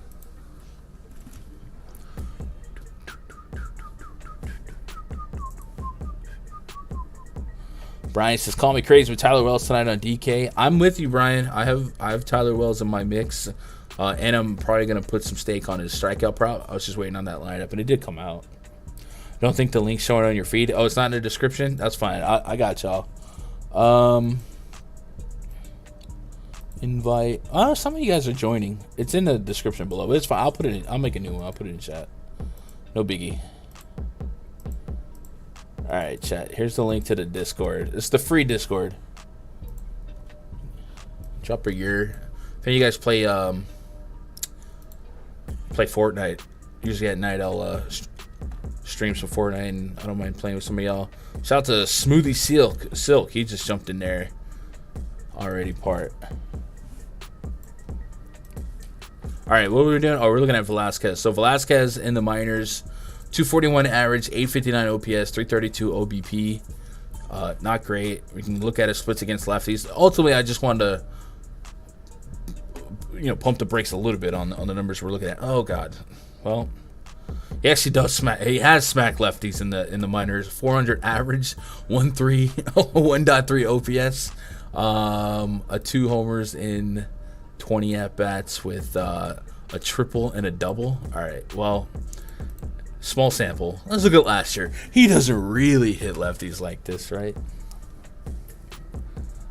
Bomb detector season. Yeah, we'll look at it. I also have to neutralize that a little bit. Last year, a 911 OPS. All right, to his credit, even though this 1.076 OPS is probably a little inflated with this WRC plus being 58. To his credit, Nelson Velasquez in the minor league level for the last 2 years does have really solid numbers against lefties and a lot of power. So, yeah, maybe we get him in the mix. Maybe the Cubs are a fun late night stack because I imagine if Tyler Anderson's trendy on the main slate, he's going to be extremely popular on the night slate. And there's some reason to kind of like the Cubs here. Play spoiler. Sometimes teams sleep on. With that said, yeah, we're going to get to a little bit of Tyler Anderson. 3.25 expected ERA, 1 in 5 K rate at worst here, and there's still some strikeouts to be had. But you could paint a picture, a range of outcomes for this Cubs team to kind of be annoying against them. So, little scumdackery. Dodgers stack always in play. Keegan Thompson has allowed a little bit more power to righties than lefties. The lefties 0.31 home run per night against righties, almost a 1.3. It's the Dodgers. We're stacking Dodgers, so let's put Dodgers in the stack list. probably need to resort that as well, and then we'll get Tyler. I don't think I've ever had a pitching player pool this big all year. I just don't have guys to go crazy with, so might have to trim the fat a little bit.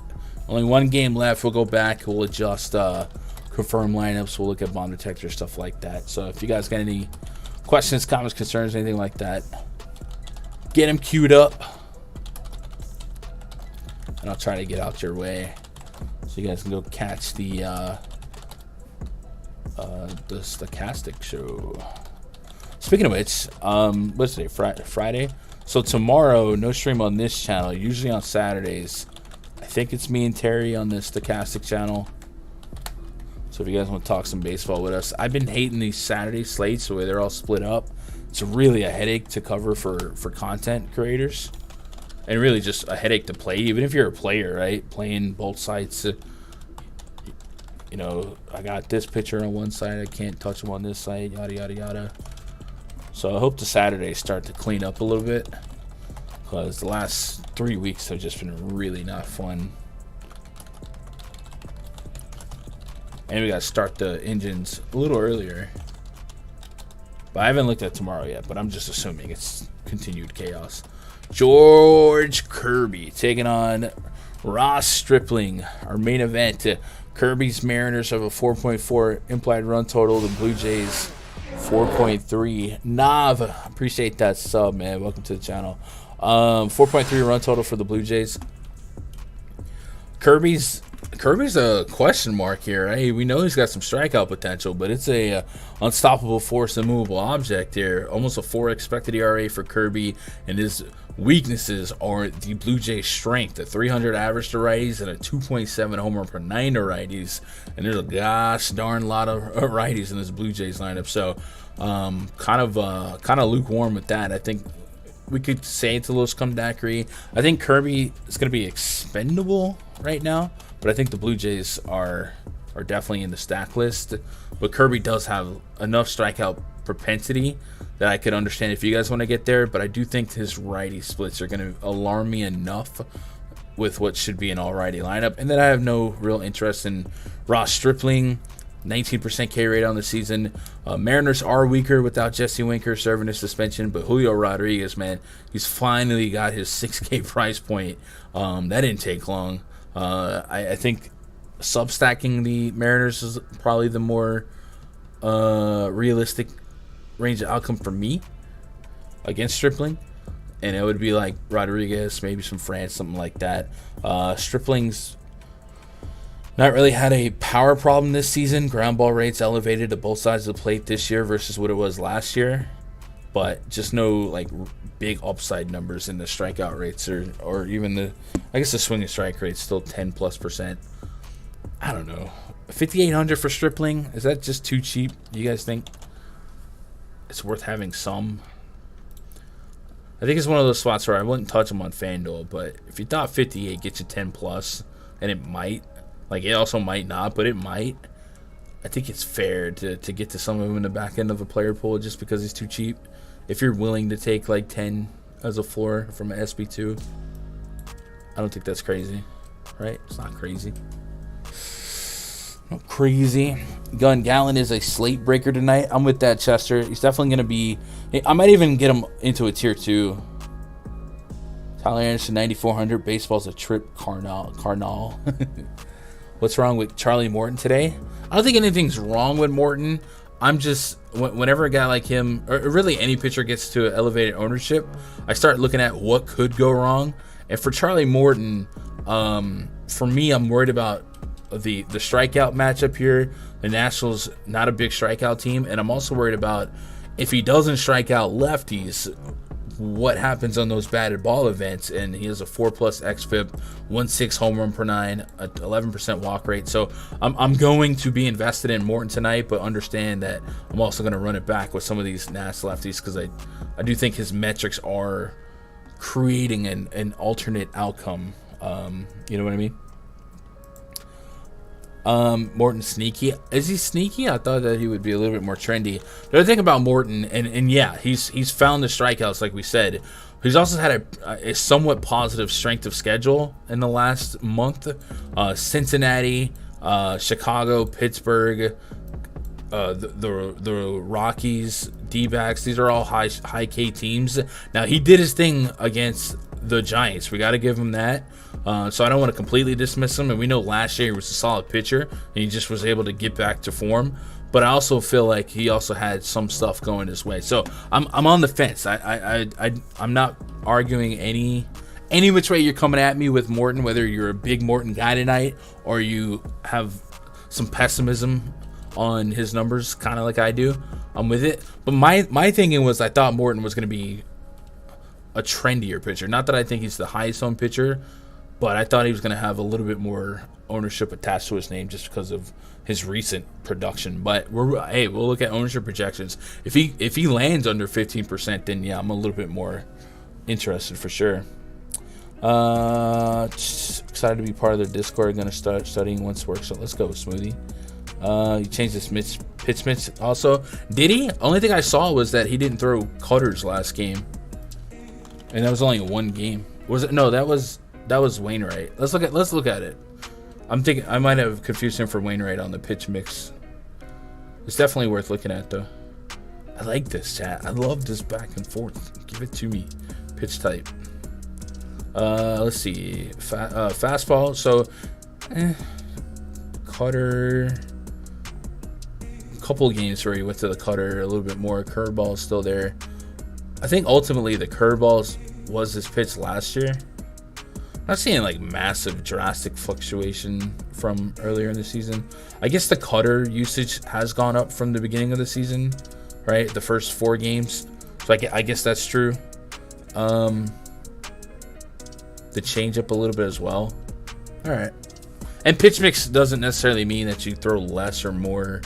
It could also just mean different locations, stuff like that. I don't know. Sequencing. Okay, that makes sense, Chuck. Yeah. Positive leverage on Morton on stochastic. Okay. Well, hey, Morton's that changes the picture a little bit. Chat, let's get a couple of lineups confirmed. Or a couple confirmed lineups in. And then we'll I guess we'll tie a bow on it. VR, Trout, Ohtani, Ward, Walsh, Michael Stefanik is batting 6th here. Rengifo, Max Stassi. So Brandon Marsh did make this lineup, and I think the Angels had 4 guys in their PrizePicks triangle, if I'm not mistaken. I might be mistaken. Home run. Trout, Ohtani, Ward, Marsh. 4 guys, and 2 of them are Trout and Ohtani. That just might be worth taking. And I know Marsh is in the 9-hole, but 9-hole is just like, hey, you can forget about me, and I get to swing as hard as I can. I just might make contact. So, might be something to keep an eye on. I'll put Angels home run square. Cool. We already had that game. Marlins game came out. Yep, Joey Wendell in the leadoff spot. John Birdie batting 2nd. Cooper, Aguilar, Jesus Sanchez is batting 5th. Avi Garcia, Ryan De La Cruz, Miguel Rojas. So this lineup doesn't change much. They shifted some orders. Still going to be right there on Chris Bassett, Brandon Nimmo, Marte, Lindor, Pete Alonso, McNeil, Mark Cannis batting 6th. Dominic Smith batting 7th. Eduardo Escobar, Tomas Nido. All right, nothing really changed there drastically. Cool. What else we got? We got Nats, Cesar Hernandez, Soto, Bell, Cruz, Luis Garcia, Kybert Ruiz, 7 is Jadiel Hernandez, Michael Franco, Lane Thomas. It's still a very low K rate lineup too. That scares me, man. It scares me. What else we got? Did we get a Tigers lineup yet? We did.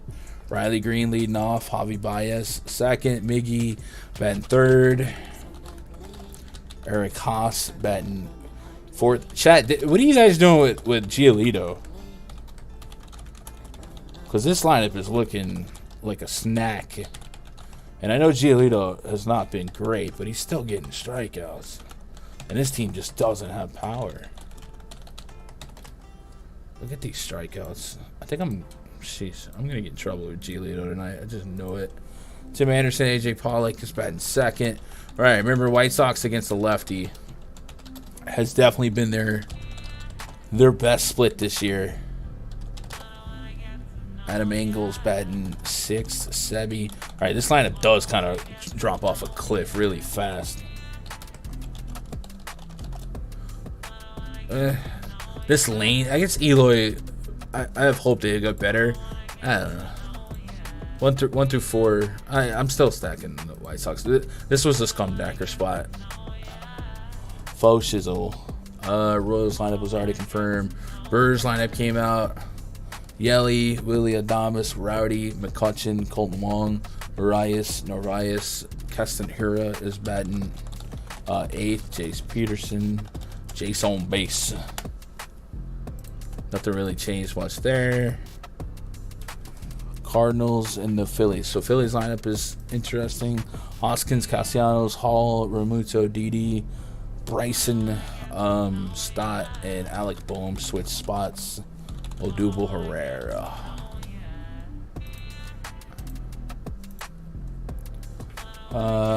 That's it. That's all the lineups. Lit. All right, cool. Let's look at the bomb detector. Let's get your questions in and out. Thoughts, comments, concerns.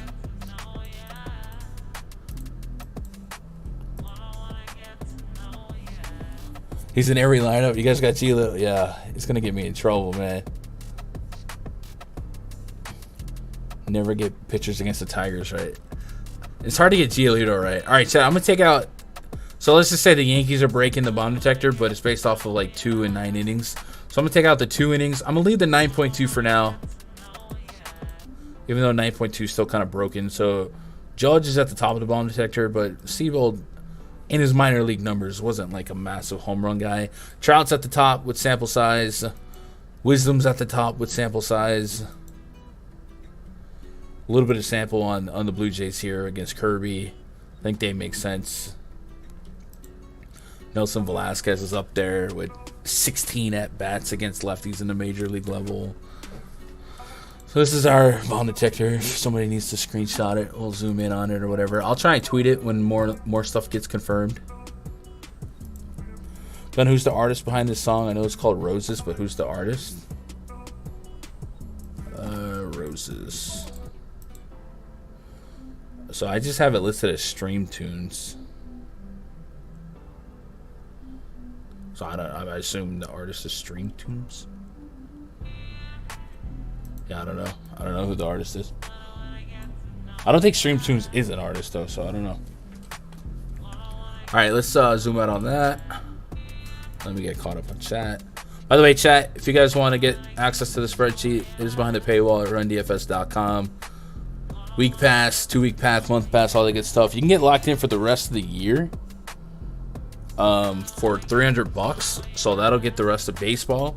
It also get most of football up until January 1, the start of basketball, all that good stuff. And you'll get $100 credit towards Fantasy Cruncher, so you can kind of rebate that down to $200. So pretty much probably the best deal that we'll probably see for the year. So if you guys are looking to go above and beyond, support the Stream Sports site and get a little something in return. And then on top of access to the spreadsheet, my player pool, and all that good stuff, it gets you access to the premium RunDFS.com Discord. And every day before lock, I'm right here. I'm in this voice chat. I'll say, yeah, and then we'll close that. So if you guys want to hang out, shoot the breeze. For baseball, there's a lot less people involved here. So if you're new, meaning like in basketball, the pre-log voice chat could have like 30, 40, 50 people in it.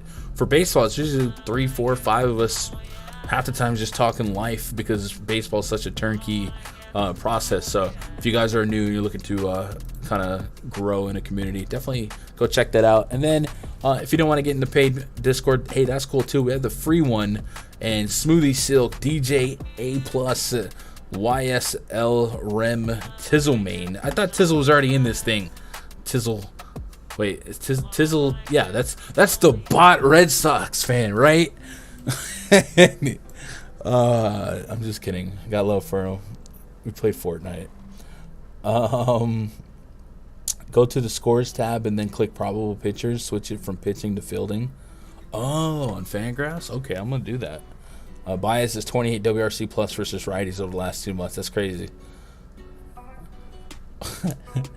Alright, I think I got them all. Alright, I'm going to make sure I didn't miss anything. Then I'll get you guys out of here. Jason says, I love that you do this first. Man, I love that you're here, Jason. I appreciate that. All I ask you guys, hit that thumbs up on your way out. And, yeah. Tomorrow I'll be on the Stochastic channel. Look for me and Terry. And then we'll be back Monday. Probably no content on Sunday. And then, yeah. Right. Yeah. All right. I appreciate you, chat. Appreciate you making part of my day, be part of your day. I'm out of here. I got to get in the RunDFS.com VIP Discord. Working on my player pool. There's still 2 hours. Hey, man, tell somebody you love them. I love you. Good luck. God bless. Go win some money.